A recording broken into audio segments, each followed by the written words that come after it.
সাল অর্থাৎ গত বছর এই মাসেই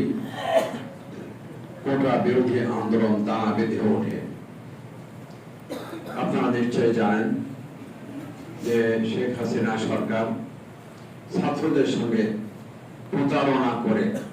কোর্টকে দিয়ে পুনরায় কোটা পুনর্বহাল করার প্রতিবাদে এই আন্দোলন গড়ে উঠেছিল। সেই আন্দোলনের এক পর্যায়ে সে 16 জুলাই তারিখে রংপুরের আবু সাইদ যখন বুক পেতে দিল, বুক চিতিয়ে বলল যে সারা বাংলাদেশের ছাত্র জনতার উপরে যে অত্যাচার নিষ্পেষণ করা হচ্ছে, এই অত্যাচার না করে তোমরা বরং আমার মুখে তোমরা গুলি করো।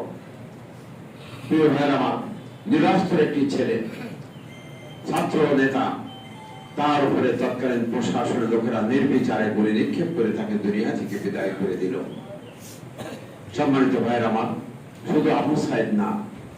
সেদিন 6 জন ছাত্র নেতা শাহাদাত বরণ করার পরে এই কোটা বিরোধী আন্দোলন এক দফা আন্দোলনে পরিণত হয়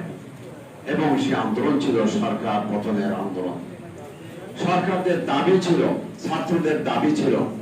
উই ওয়ান্ট জাস্টিস, যে আমরা ন্যায়ভিত্তিক সমাজ চাই, আমরা বৈষম্যহীন সমাজ চাই, আমরা সন্ত্রাস চাঁদাবাদী মুক্ত সমাজ চাই, আমরা সমাজের মানুষের মধ্যে সাম্য চাই, আমরা মানুষের মধ্যে ন্যায় ইনসাফ চাই। প্রিয় ভাইয়ের আমার, মূলত এটাই ছিল ছাত্র জনতার সেদিনকার আন্দোলন। এই আন্দোলন সফল করতে গিয়ে প্রায় 2000 ছাত্র তাদের জীবন বিলিয়ে দিল এবং এই জীবন বিলিয়ে দেওয়ার ক্ষেত্রে শিশু থেকে বৃদ্ধ পর্যন্ত, নারী পুরুষ শিশু সকল দল মত নির্বিশেষে ঐক্যবদ্ধ হয়ে গোটা বাংলাদেশের জনগণ